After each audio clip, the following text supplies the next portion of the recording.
Today on the Locked On Hornets podcast, Doug proposes an obvious Gordon Hayward trade. Am I going to accept it? We'll find that out in just a moment. And I think today is the day we finally get to Mason Plumlee. We'll also take your comments all in a HIVE Live Fun Friday edition of Locked On Hornets. You are Locked On Hornets, part of the Locked On Podcast Network. Your team every day. In a minute, cuz we live.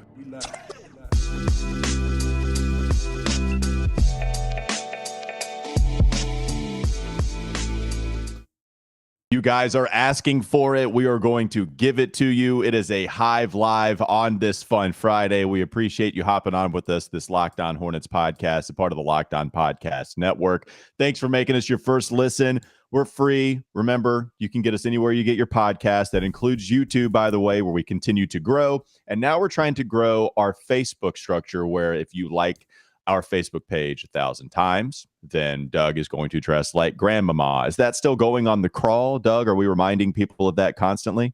Yes, we have a crawl now. It is going on the crawl. People understand. I think people are getting it now. 1,000 likes. I think we've gotten like something like crazy, like 50 likes in the past couple of days. So people get it. They want to see me dressed like grandmama. They do. Well, I mean, this is exactly why we did this, because even though you are incapable of being embarrassed, we know that at least they like to see us dress up. It is very capable to embarrass me. In fact, it happens quite easily. So the fact that you are the one that just put yourself out there for this instead of signing it without asking, which has happened multiple times, I'm glad that we went that route instead. I'm Walker Mail. I've been covering Charlotte sports for a while, a couple different publications.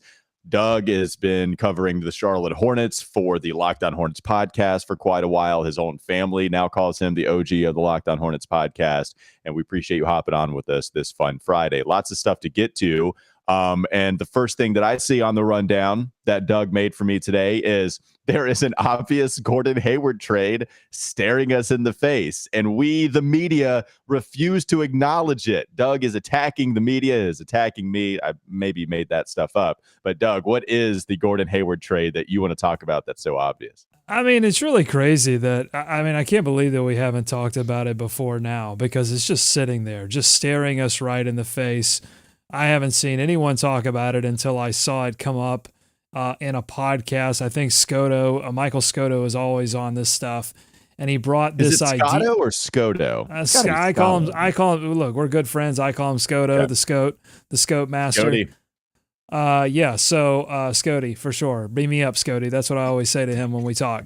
So Michael Scotto was on a podcast talking about some trade options for different teams, and Cleveland came up.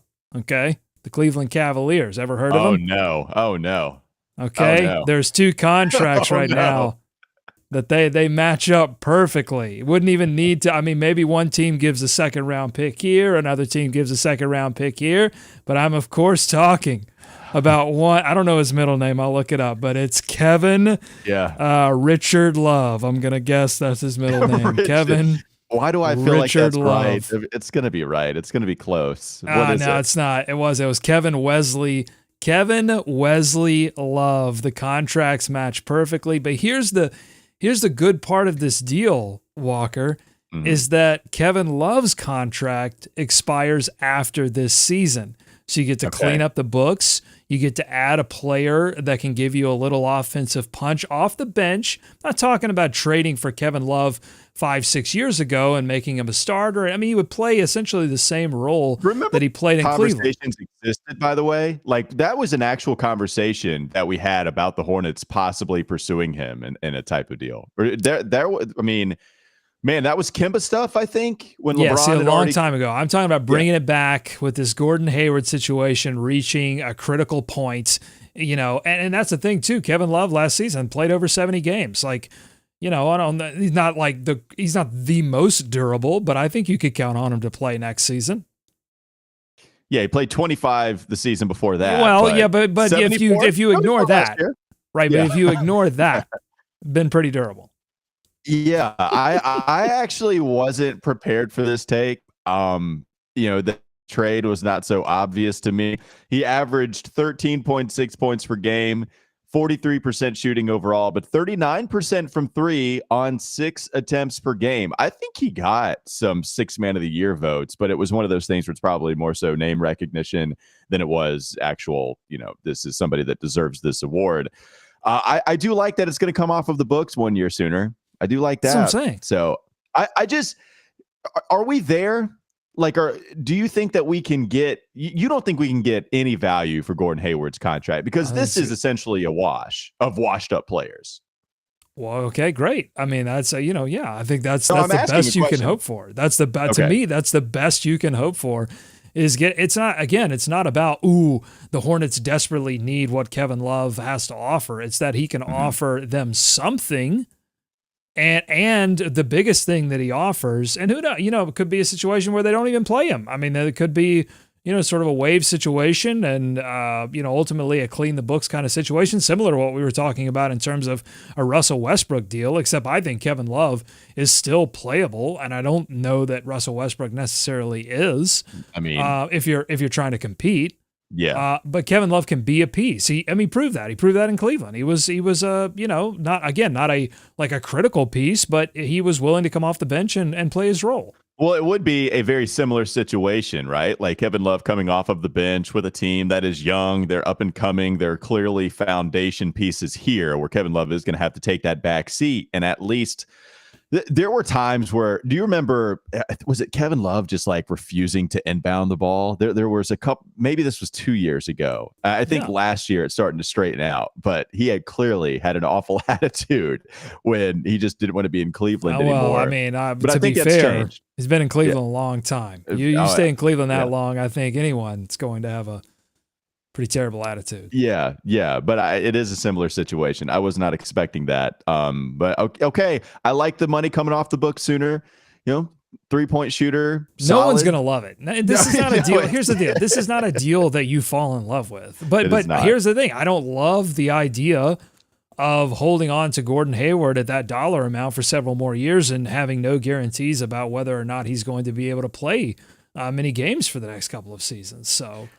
I kind of want to just go down the rundown as if this were a David Walker text. I ended the show yesterday saying David was going to come on with us, and that's me just having diarrhea of the mouth, just not being able to stop myself, trying to think of something to say. Usually David joins us, but he had told us already he wasn't going to be able to join us. So I apologize to everybody that was looking forward to having David on.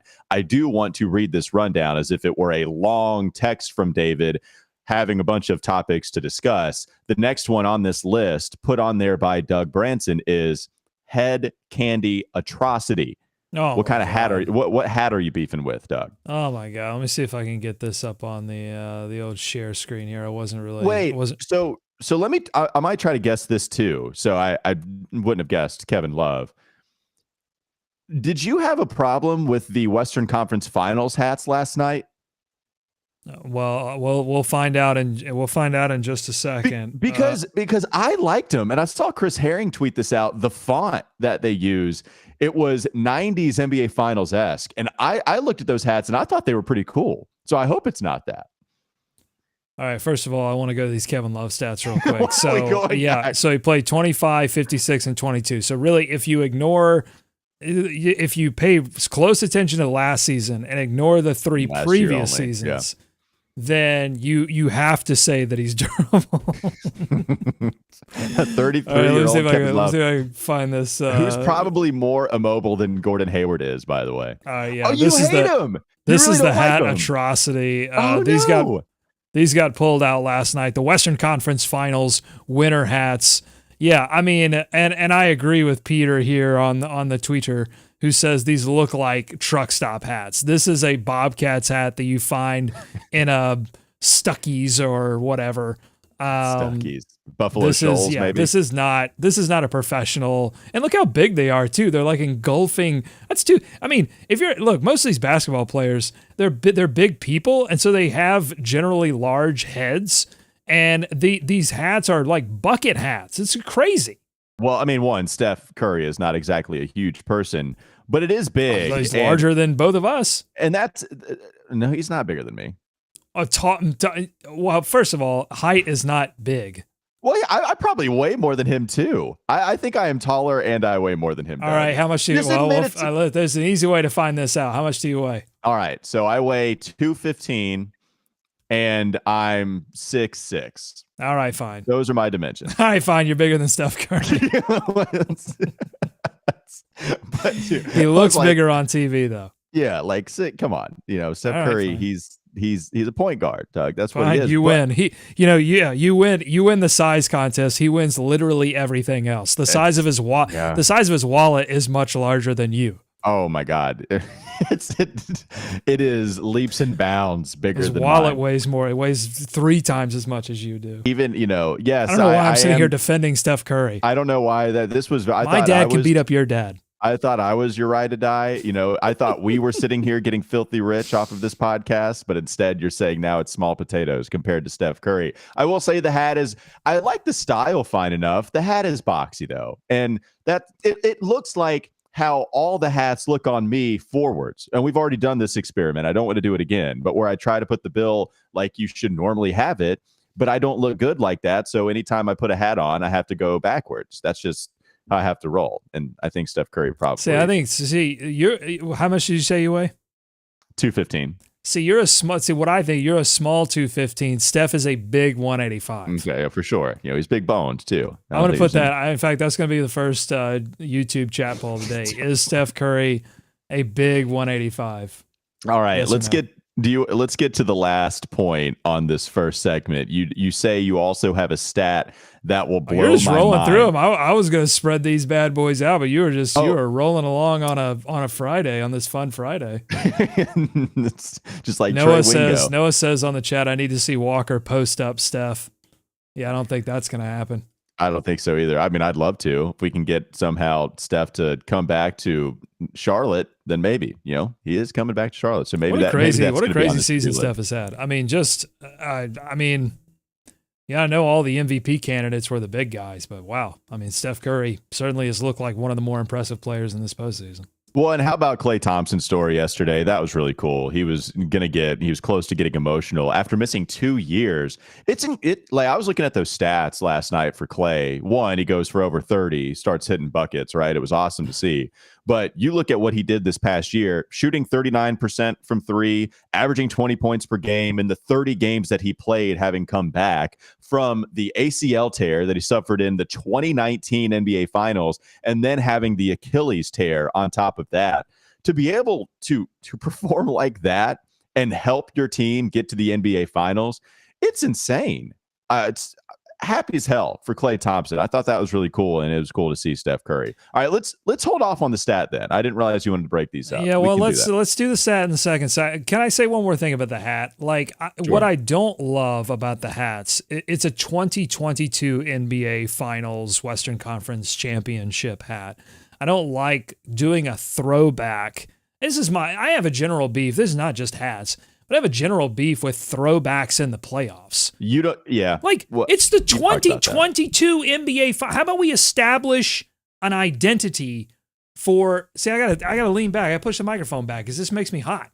Can we establish an identity, a brand identity for the 2022 NBA Finals? How are you gonna throw back to this moment in Western Conference history if it's already a throwback? It'll be a throwback to a throwback. Yeah, what is funny too is you could have had something here with the first Magic Johnson Western Conference Finals MVP award. This could be the start. Hey, what kind of hat did they have back in that day? You could kind of start on a new slate if you wanted to. All right, let's get to that stat coming up next on the Locked On Hornets podcast. I did go there quickly. That's my fault. Yeah, we didn't have any. Well, I'm just surprised we didn't have any ad reads today. It's a first. Here we go. This is Locked On Hornets. So wait a minute. Do we value players that forget plays all of a sudden? I thought we loved LeBron James because he remembered he could cite to you every single play from every game he's ever played in. Now all of a sudden we like players who have no idea what happened on the previous play. I don't think you want him to play scared, right? It's time for more of the Locked On Hornets podcast.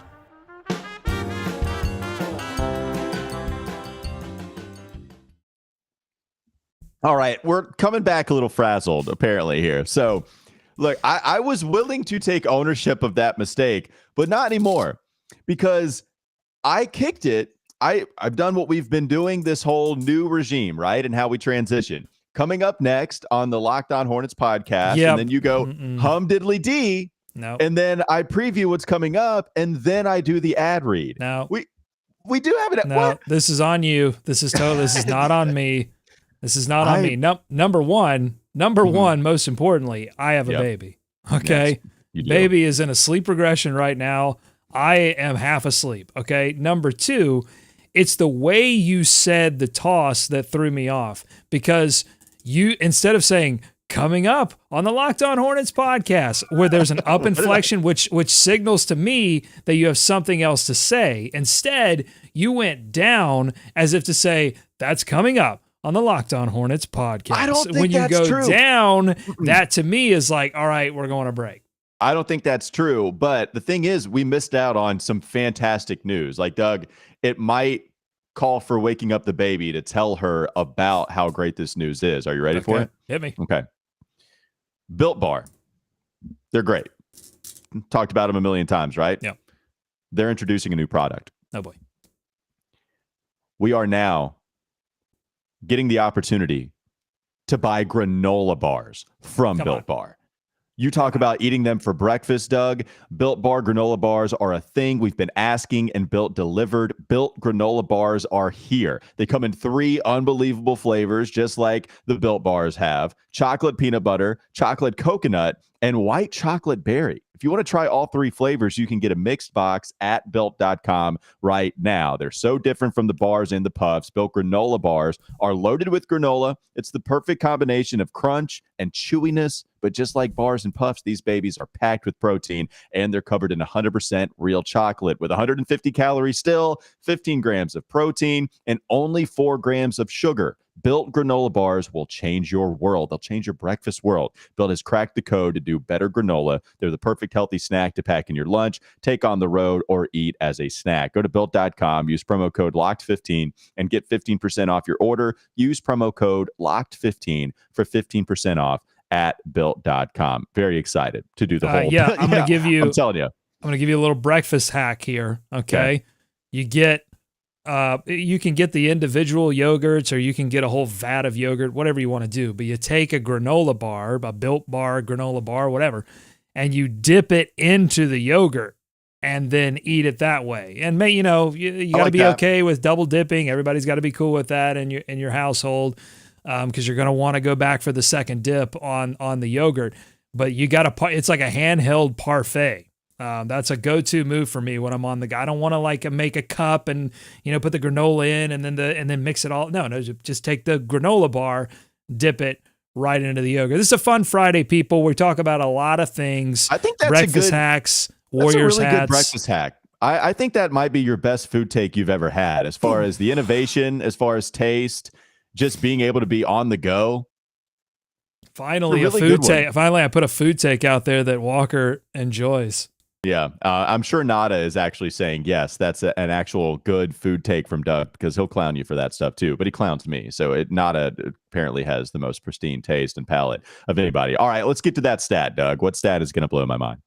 Okay, so I'm going to need a second here to pull this up as well. I do have it up. I just got to get it on the share screen, because this is going to be a reveal. I stumbled as I was doing a little research for the show today and next week. I stumbled upon an interesting stat from Cleaning the Glass, which is a go-to stat site for me. Okay, So what I've done here, let me explain what I've done. I've got all NBA players on-off efficiency. And really, I just care about the efficiency when a player is on the floor versus when they're off, okay? I just got a little curious. I caught a little wild here, went down a rabbit hole in the stat world. You know how it is, Walker. You're the nerd boy on the show. You get it. So I'm looking at this, right, and I sort it by points per possession on-off on offense. So this is essentially a measure of how well a team is doing while you're on the floor on offense, okay? And I'm looking here, Buddy Hield, that makes sense to me. James Harden, that makes sense on a macro level. Yeah. Nikola Jokic, I mean, MVP, if you're talking about, players that had the most minutes in this stat, then this sort of explains, you could even go to the defensive end and look and see that they were, that Denver was 8.2 points per possession better on defense when he was on the floor, plus the 11.3 that he adds on offense. And you can see why he was, leader in the clubhouse and now MVP again. But so then I got curious and I said, wait a minute, how long am I going to have to go until I find a Charlotte Hornets player on this list? And Walker, what Charlotte Hornets player would lead this list? Now, there's some sample size theater going on here, but as I scroll, there is. I scroll. Oh, I see Malik Monk's name. I saw that name. You didn't see that. Don't worry about that name. I'm scrolling. There it is. Look at it in all of its glory. JT Thor. Wow. More Thor. Yes, that's correct, folks. Plus 6.8 offensive efficiency when he's on the floor versus when he's off. And then if you scroll the defensive numbers, he adds see, this is the problem with this site. Yeah, that's tough because we're blocking some of the stats there. Well, no, but it's the problem. It's the one thing I don't like about the site. So they still are a little better on defense with him on the floor, about a little above average, just a smidge above average if you're looking at this number, 53rd percentile, minus 0.4 points per possession better on defense. But look at that, plus 6.8 when Thor's on the floor. Again, small sample size. I get it. If you scroll down a little further, PJ Washington's name shows up. That would have been my guess. Yeah, that makes a lot of sense. Yeah, but I'm just saying, more Thor movement. I know you're out there. We have a stat that backs up. It's not, look, we talked about the rookies not getting enough playing time. Mitch Kupchak, the general manager, mentioned it in his end-of-year press conference, said he was a little peeved. He didn't say a little peeved, but he said he would have wanted the rookies to play a little bit more. I'm saying I'm a little peeved that JT Thor, not James Bouknight, not Kai Jones, JT Thor should have been getting more playing time. He proved it. That's a fun game to play. Of all of the rookies, who is going to get the most amount of minutes next year? Is it going to be James Bouknight, JT Thor, or Kai Jones? Do you think Kai Jones is the easy guy on the outs? Like, does it ultimately become JT Thor and James Bouknight that you're deciding between? Well, they're the most ready. I think Kai Jones, and it all depends on the summer and the growth, and so much is a mystery at this point, and that was kind of going to Mitch Kupchak's point, is that he didn't see them enough against NBA level competition. It's always good for them to go down and get reps in the G League, but I take from Mitch Kupchak's comments, honestly, that they don't really, as an organization, get a lot of intel by how well a player plays in the G League. So you can look at the swarm numbers and go, ooh, Bouknight did this, or ooh, Kai did that. But ultimately, it doesn't seem like they put a lot of weight in it, probably because the game is so different in the G League than it is in the NBA, and the level of especially defense is different in those two leagues. I would say it ultimately still comes between James Bouknight and JT Thor. If Terry Rozier is not traded and Cody Martin is still on this team, I guess I go JT Thor, right? Because you have LaMelo, you have Terry, you have Cody Martin, and I guess this is going to come down to what the next head coach values most. But JT Thor just might be that guy. I don't know. That's a really tough question. That's really tough between those two guys. And then we'll see exactly what rookie would come in, how valuable they are, how ready they are to play. Hornets are going to have some really interesting decisions to make as far as like your 6th, 7th, 8th, 9th guys, just the back end of that roster rotation. Just in case you're curious, I looked this up as well. We can go back to the screen share so that everyone can see it as well. So I sorted this by team. So your positive offensive efficiency players for the Charlotte Hornets in terms of on-off were LaMelo Ball at plus 2.2. Well, let's do it by highest to lowest. So PJ Washington at plus 6.4, Miles Bridges at plus 4.5, Cody Martin at plus 3, LaMelo Ball at plus 2.2, and then Jalen McDaniels at 0.9. And then in the negative column, it's going to go From worst, you would go Ish Smith at minus 8.2, Mason Plumlee at minus 7.3, Gordon Hayward at minus 4.6, and Montrezl Harrell at 0.9, or Kelly Oubre at minus 2.5, Montrezl Harrell at 0.9, and Terry Rozier right at 0. Gamer, though. Mason Plumlee in the 11th percentile. Yeah. And that's Make sure I got my numbers right. Yeah, points per possession, on, off. Yep, that's it. Not very good. And finally, we did tease it. We've been trying to get to him forever. I think it is going to be coming up soon. Before we do that, I was going to say, hold on. What are you doing here? What do you have to? Hold on. You're confusing me. See, you blame me for this. That's why I stopped. I was going to say, do you just want to get to comments on the other side and then go Mason Plumlee? Do you want to do comments now and then get to Mason Plumlee? That's what I was going to ask. All right, I'm going to get some comments now. People have been waiting long enough. Justin says Kai Jones is a baby Giannis. What do you think about that? Baby Giannis, Kai Jones? I would love it. That'd be sweet. Baby Giannis. By the way, speaking of baby, I saw a cutaway during the Heat Celtics series to Glenn Baby Davis. Yeah. It's a baby no more. Yeah, he's big. Is a full grown man. Mm-hmm. That's all I want to say. Deshaun Dadon says we got to let Book cook. That's what I'm talking about. He's no longer a rook. Okay. I don't know why. It's a fun Friday. That was fun. That was really fun. Reese says Thor was a guy that really stood out when he was on the floor. He was aggressive and assertive at times and made moves to the basket that make you go, quote, whoa, unquote. Definitely passes the eye test. I didn't do that whoa good enough. Quote, whoa. Definitely passes the eye test, which I love. Deshaun Dadon wants Book. Let's see. Scrolling. Blake says more Thor. That's what I'm talking about. That is the group call. Noah agrees with me. Doug has a baby. How dare you? Thank you. Sorry. Josh says having a baby equals no fault can be shifted on Doug. The people get it. The people they do. I don't. Look, I am without a child. I don't understand it, so I apologize. Yeah. You'll have the pleasure. And then the pleasure of being able to be wrong on this show and no consequences. Right. That's not Ethan happening DeVore now. says Gordon for who? Yeah, Gordon. Maybe you just joined us, Ethan. You missed the trade idea. Head back and check it out either on the DVR feature here on YouTube or later. But essentially, it was Gordon Hayward for Kevin Love. I know you're not going to love it, but you're going to like it. You're going to be okay with it when he plays. Hey. Effective field goal percentage last season was nearly 56, okay? PJ's was 57.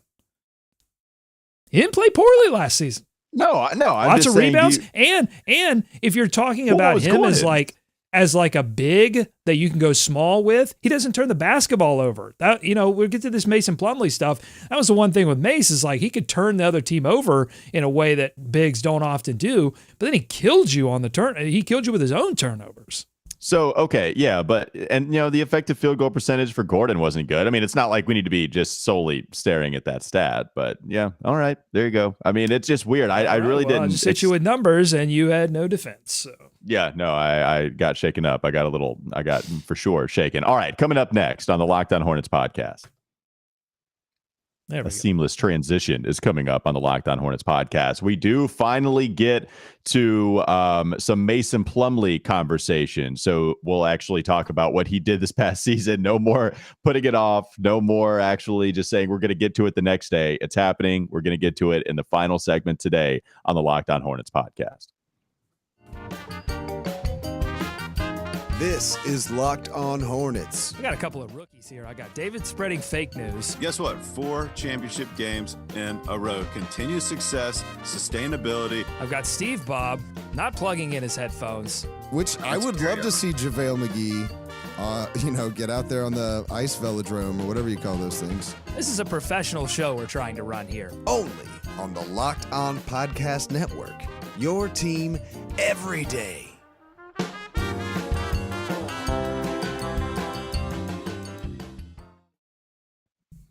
I can't quite get past the high-pitched voice, Doug. Having a baby, it's just, I can hear What it. are you talking about? I think that having a baby lower your voice a little too, just being that grown man that you are now, I feel like I can tell the difference. Very No, easily it's literally talking for an hour every day about the Charlotte Hornets for the past 8 years. I think that's what ultimately It does the mature voice. you. There's no doubt. All right, make sure to go check out Locked On NBA Big Board. Host Rafael Barlow from NBA Draft Junkies and author of the NBA Big Board newsletter is joined by Richard Stamen, Sam Ferris, and Leif Tulin, giving fans an in-depth look into the NBA draft, mock draft, player rankings, and of course, big boards. It's free and it's available wherever you get your podcasts. All right, Doug, let's take a look at Mason Plumlee. It's finally happening. We are here. We are doing it this segment. Why don't you lead us off to give us a Mason Plumlee discussion? Yeah, well, we've been doing these player recaps, season recaps all season. We start with a little good, we mix in a little bad, and then we talk about some implications. So let's do it, man. The good, I think there was some good. I mean, it unfortunately, the good was overshadowed by the gap between what we needed from Mason and what he was able to actually give. And that, I don't know, that's not necessarily Mason's fault. To me, that's the general manager's fault. So I just want to kind of preface this whole thing by saying that Mason Plumlee would have been a fine backup center on a team that had some other rim protection options. All right. And his greatest contribution, by the way, giving you more Thor. He came in the 37th overall selection by just Detroit wanted nothing to do with that contract. We said, fine, we need a backup center, and let's go ahead and take your 37th overall pick, who you select JT Thor for. That's his best contribution. There you go. Well, the more Thor movement will make a small placard. It will not have his face on it, but a small placard will hang in our Thor Lodge with Mason Plumlee's name on it, honoring him for allowing the Hornets to draft JT Thor. So here's some good points, Walker. I'll just roll through them. He was mostly available. He had the COVID deal. He was one of the starters that was out in the protocol in the middle of the season, but he had some injury, a few injuries here or there, a little ticky-tack stuff, but was mostly available for the Hornets. He improved his free throw shooting from unplayable to playable again. We're talking about some silver linings here. Okay. Assist percentage was in the upper echelon of bigs on a good ball movement team. We talked about this in the last show, that Mason Plumlee was one of the first starting bigs that got big minutes for the Hornets that has actually been able to pass the basketball. This is not something they traditionally have at that position. I hope they, whoever they find rim protection wise, hopefully that player also has a little bit of a passing ability. You're not trying to have them handle the ball a ton. But he did have an assist percentage that was in the upper echelon of bigs. Yeah. I think when you gave him the basketball, it's not like it was a great form of offense to run. I'm not trying to dump it down to Mason Plumlee and then have him try to facilitate to guys cutting towards the basket. When he did have it towards the elbow, I thought he did an excellent job of fitting the basketball in tight windows from cutters on the baseline, whether it be a Cody Martin or a Jalen McDaniels, anybody like that. There were multiple times going to the Spectrum Center. I was on the other end of the court, and he would try one of those passes. Like, dude, that's not going through. That's going to be a turnover. Multiple times that happened, and it was just a nice feed for a dunk or a nice layup. The guy knows where bounce passes. Being able to fit it in tight windows, tip of the cap, like that was impressive, right? If we're focusing solely on the good right now, available, being able to do that, there were some nice defensive games from him. Like there were some high rebounding games. Like every center is going to have that, I guess, if you're down low. But there were some games where we would give him some credit the next day. But yeah, the passing was probably the most consistent, good quality that he would provide for a team on a consistent basis. And the reverse dunks, assist percentage and reverse dunks also had, I think, maybe the highest reverse dunk percentage in the NBA. Oh yeah, those are fantastic. And he would pull multiple, like I think there was one time that he had multiple possessions like in a row where he was reverse jamming it. That was fantastic. That was a fun little thing. Look, if you got to have those out of your sort of fringe players on the offensive end, just having those little things that you can kind of hang your hat on. It would have been a really fun thing to look at if they had actually made the playoffs. All right, a couple of more good things before we move on to the bad. I put this under good, was generally what you expected. Okay. He, gave you good effort every night, was pretty consistent with what he was giving you and what he wasn't giving you, but what he was giving you. He didn't pull a Dwight Howard. He didn't come in and like try to revolutionize his game and start shooting a bunch of threes that he couldn't make. You know, I mean, he was a guy that, you know, Borrego could depend on for certain things every game. Yeah, I mean, that's one of the things that you said was more so on at the fault of the GM. You know, trading for Mason Plumlee. I've made that point a million times on this podcast and everywhere else. When they traded for Mason, we all were under the assumption that he was going to be a backup center that was going to get, I don't know, 15 minutes a game, maybe not even.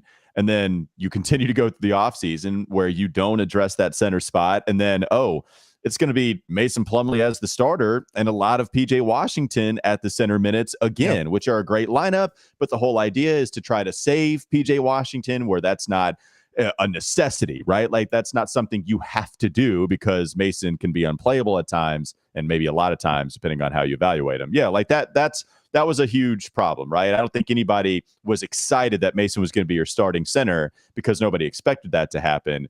Turns out that's exactly what happened.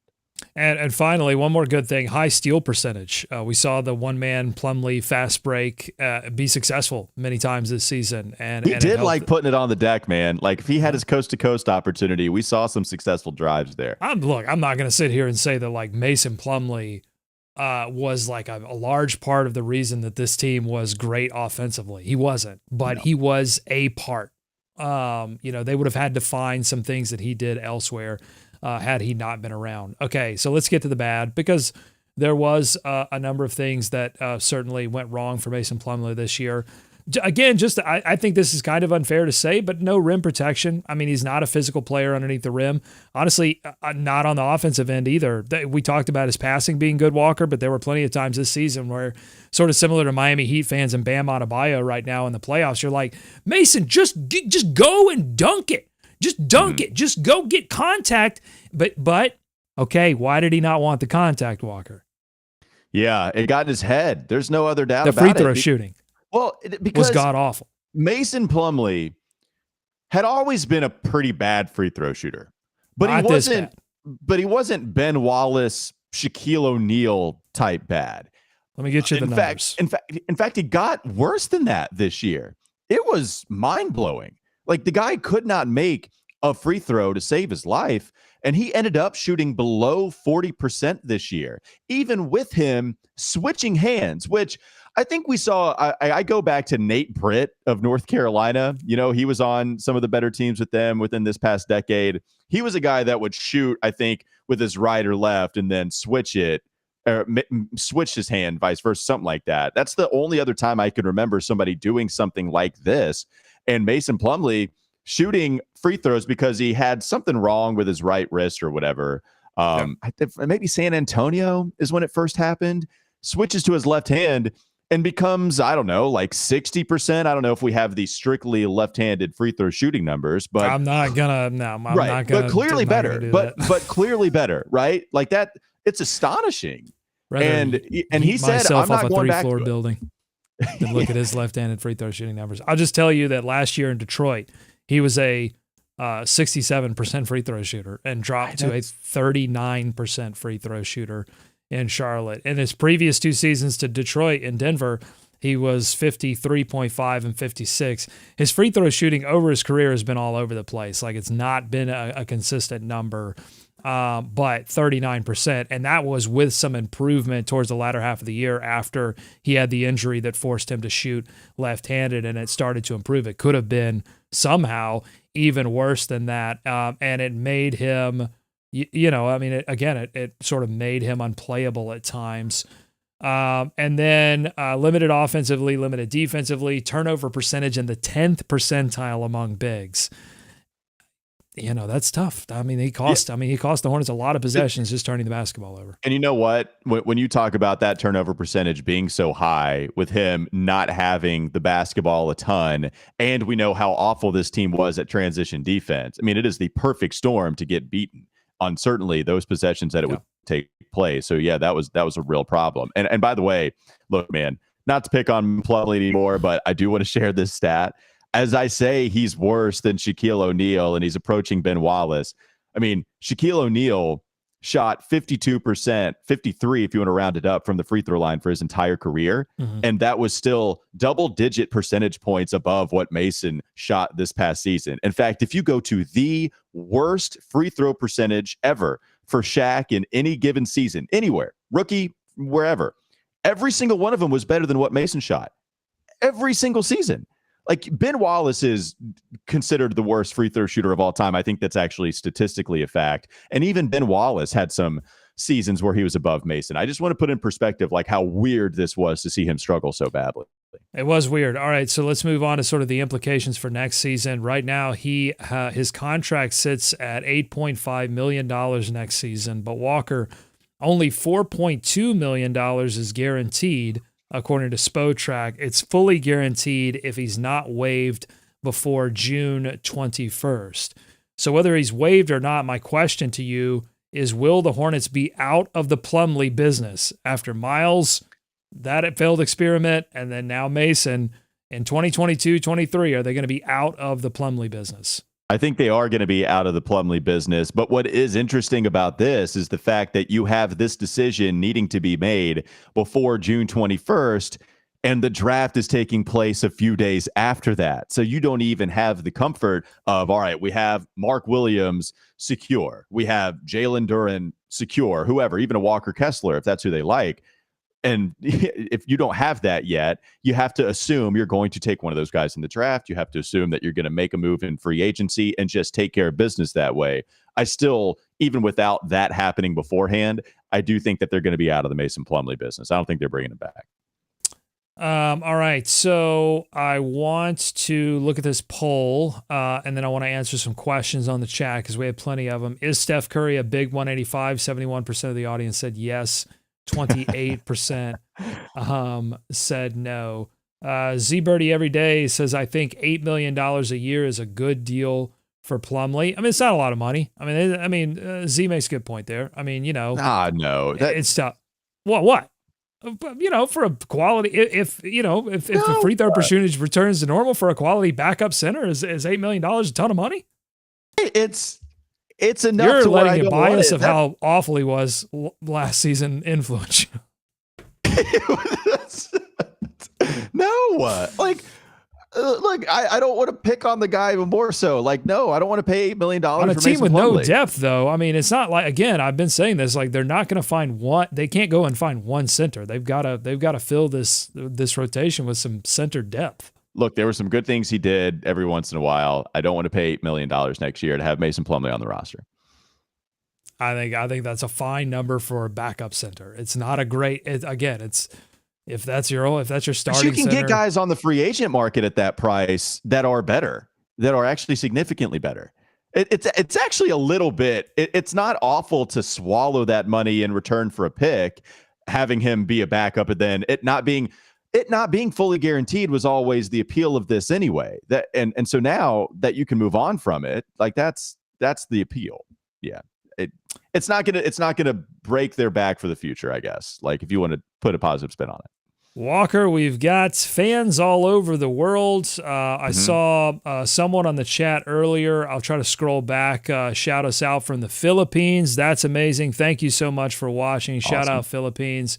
Got to shout out our friends in Australia. We've got a couple of Aussie fans. One of them, Brett Hansen, messaged me, and they've got a great group called the Real Hornets Fans, and they post some of our episodes on there. Oh, that's awesome. And they're having some really great cool conversation there on Facebook. So if you go to Facebook and search Real Hornets Fans, if you want another group to be involved in, they're doing some cool stuff on there, and I wanted to shout them out.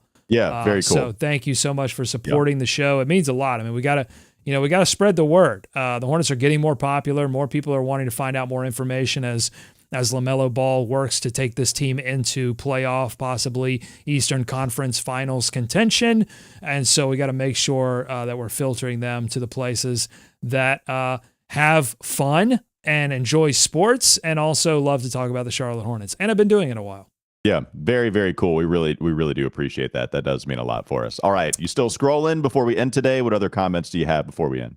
Amber says, any pillbox hat update, Doug? Yeah, I found a boutique online. Looks like it's going to cost me 20 bones to get a pillbox hat. It's pretty close. I don't want to show a picture. I want to let the big reveal be the big reveal.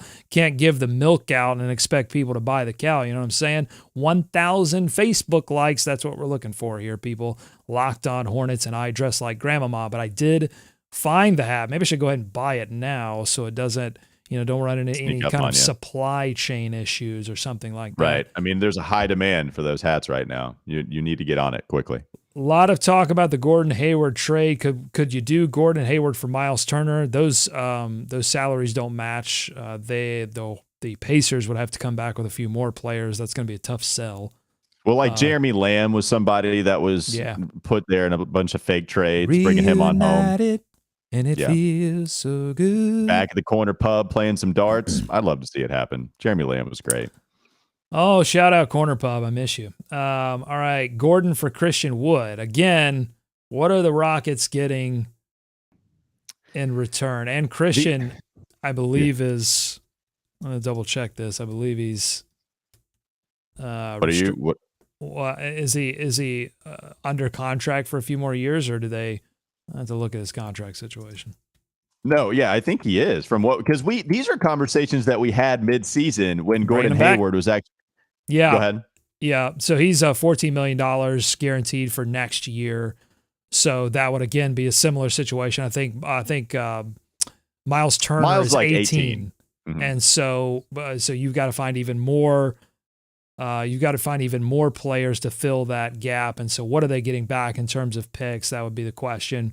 But then he's a UFA after that. So if Christian Wood doesn't work out, Christian seems to be sour about his time in Charlotte. It didn't go exactly how he planned. So I don't, even though it's going to be a different coaching regime, I don't know how much love he has for this organization. Well, remember, he had the interesting contract situation where there were reports out early of him signing a deal. And everybody was like, wait, that deal is crazy small. That deal could have been had by anybody. That all comes out publicly.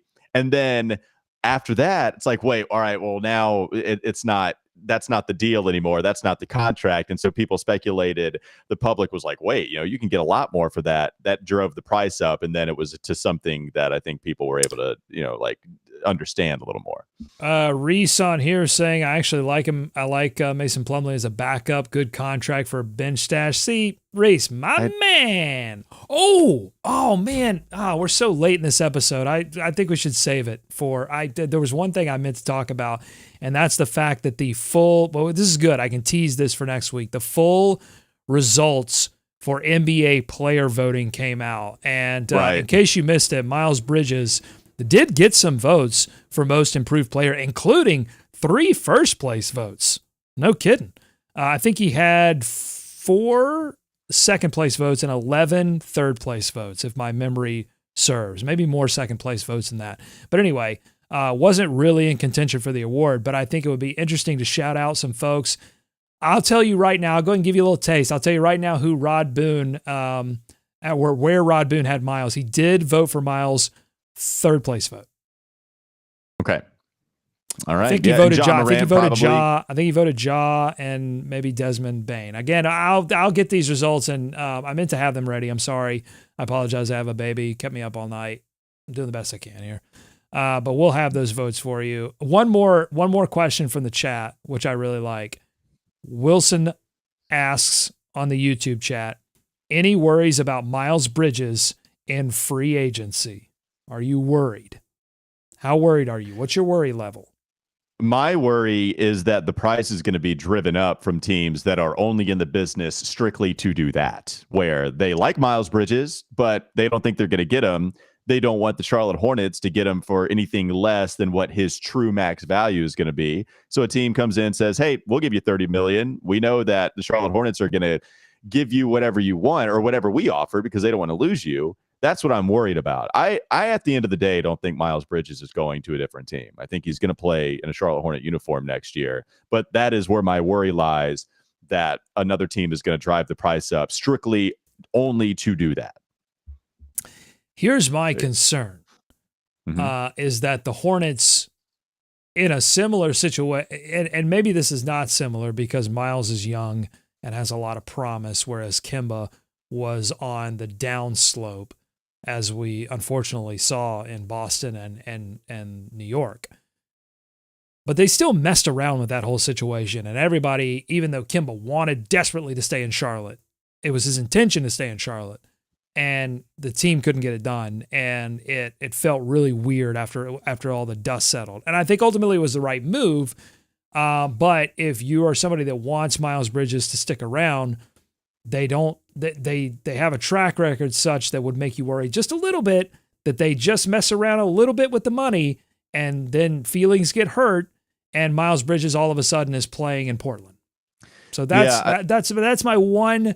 I haven't seen, it's just like the trade market, right? People go, how likely do you think the Hornets are to trade? I say pretty unlikely because I haven't seen it. I just haven't seen the evidence that they can go out and make a big move. Similarly, this would be, if they get the deal done with Miles, this would be the first instance that I've seen this particular group, this front office, make a deal to bring back a player long-term like that they've grown in-house. To be fair, this would be the first move you would deem really smart. I mean, look, there are risks, right? Like there are risks to sign. I'm not saying that there's not another side of the argument, but I think this is the first deal where you're saying, okay, it fits that bill of respect towards a player that you drafted, improved, got theirs, and helps your team go from 23 to 33 to 43 wins. With Kemba, it is a completely different situation, as we would come to see the couple of years that would fall out. But this is the first player that we've had here recently that fits that bill, right? Like, because you can go back to the salary cap rise where MKG got paid, Nick Batum got paid. That Rich Cho regime, they took care of a couple of the role players, and it bit them in the ass because of the salary cap, and the payroll was just destroyed at that point. You were in cap hell. Miles Bridges now, like that's one where, okay, growing, hasn't reached a ceiling, got some MIP votes, clearly wants it. That this is going to be the first example where we'll see if the Hornets don't match, then that starts to worry you, right? Like how this regime operates. That was too much money, like a homegrown guy that clearly cares, and you don't pay him that's the type of human messaging that could go awry and really cause some problems. Well, that's the reputation hit that the organization would take if that happens, if they don't come away with anything.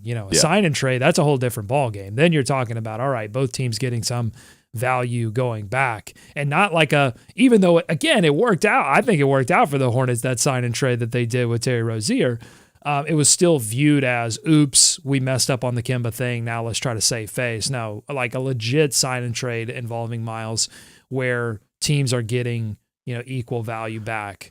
That's what they would need to do to save reputation. Well, and at the end of the day, they did offer Kemba Walker more money than he could have gotten anywhere else. It just wasn't enough to justify not leaving and go to a winning organization. So even if Kemba agrees to the deal that Mitch Kupchak came to the plate with, that would still be a bad contract. And even that was viewed as disrespectful. And it would still be an awful contract now. So, yeah, in the end, this is the one, right? This Miles Bridges example will be the one to look at and see if they take a reputation hit. All right, that'll do it. Hive Live coming to a conclusion. Thank you so much for joining us here once again on the Locked On Hornets podcast. Appreciate everybody's comments and everybody joining us as they do at the end of this week. Thanks for making Locked On Hornets your first listen every day. Now make your second listen Locked On NBA, from the first jump ball of the play-in tournament to the last possession of the finals. Locked On experts take you deep inside the playoffs with insight and analysis affecting all 30 teams. Have a great weekend. We'll be back with you on Monday.